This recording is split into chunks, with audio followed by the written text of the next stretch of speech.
Hello everyone, this is Mrs. Curran. Welcome to this week's reading of The Energy Bus. We're on chapter 29. That's on page 129.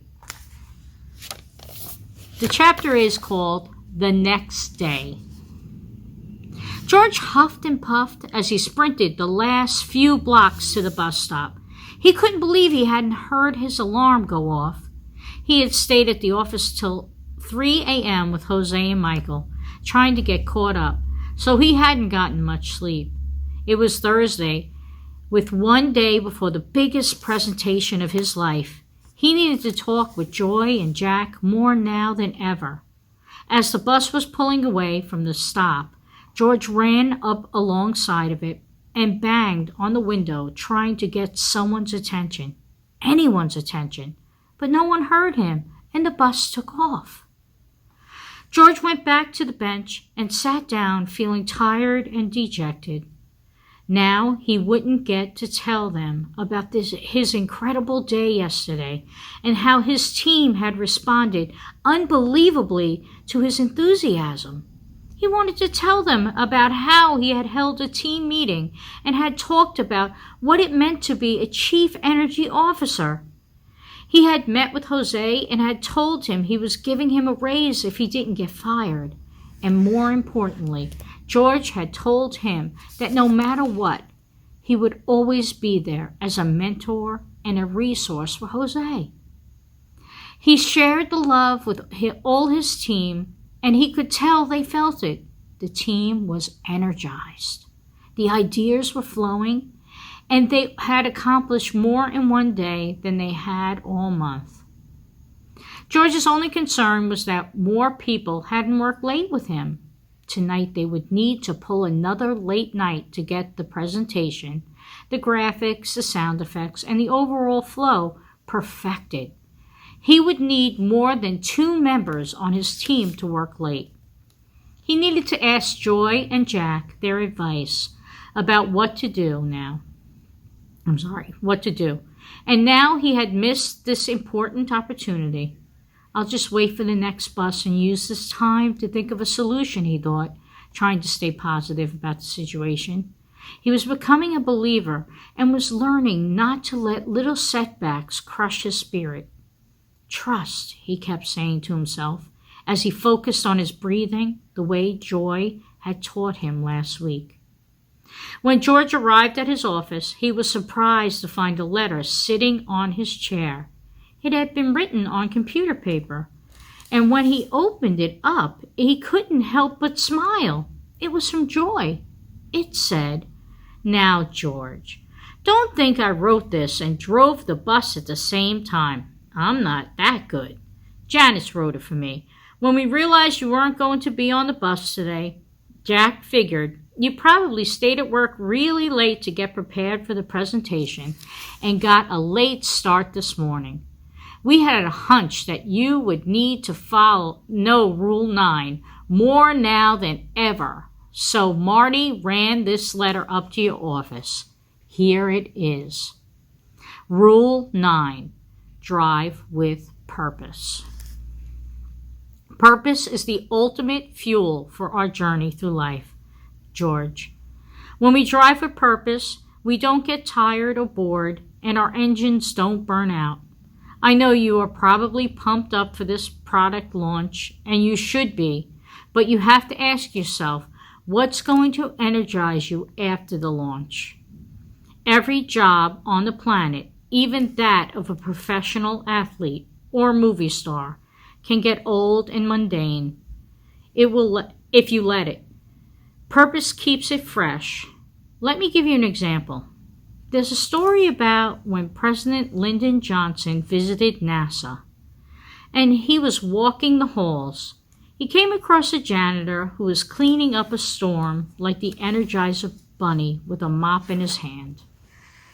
The president walked over to the janitor and told him he was the best janitor he ever seen, and the janitor replied, "Sir, I'm not just a janitor. I helped put a man on the moon." See, George, even though he was cleaning floors, he had a bigger purpose, and a vision for his life. This is what kept him going and helped him excel in his job. People call me a bus driver, but I see my purpose as much more than that. I'm an energy ambassador and coach, helping people transform their energy and lives. Sure, driving a bus gets old. Every job does.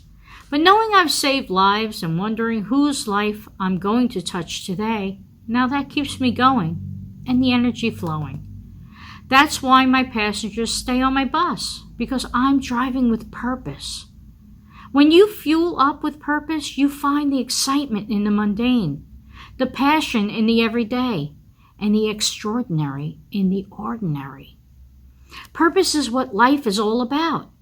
Everyone's out there trying to find their purpose when all you have to do is find the bigger purpose in the here and now, and your purpose will find you.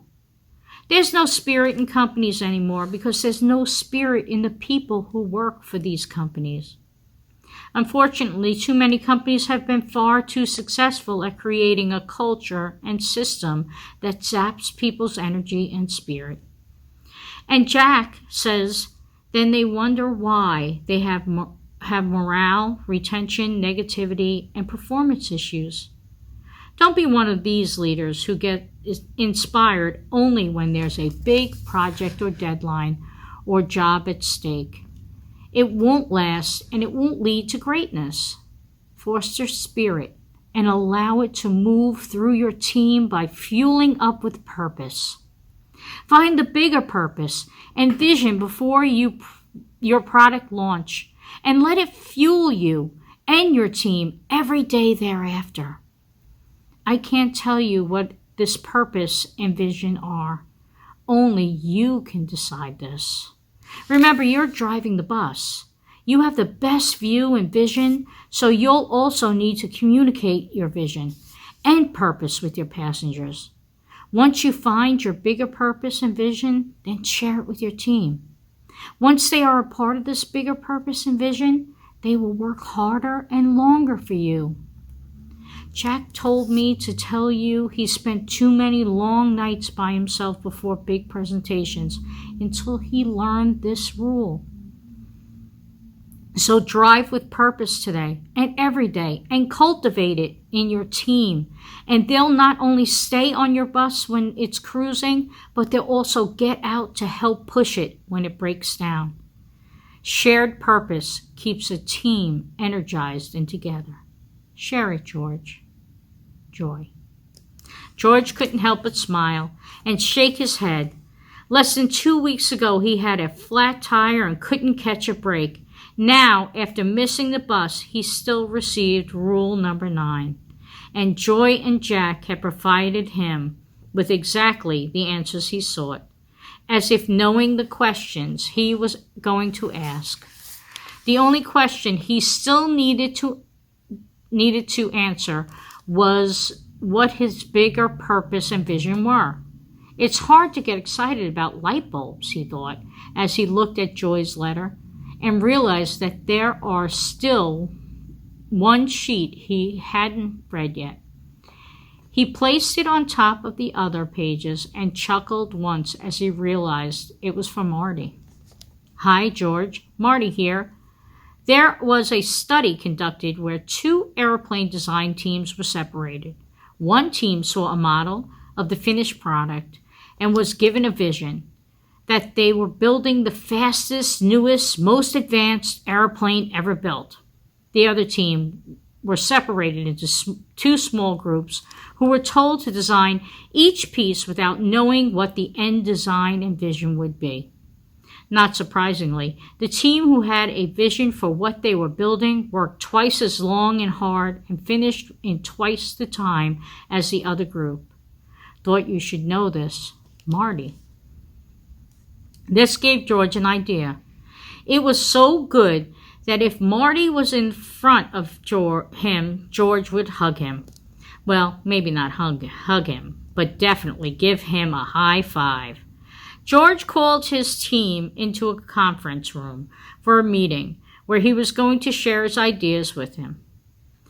His team was on his bus. Now he wanted them to prop the bus forward with purpose, vision, and inspiration.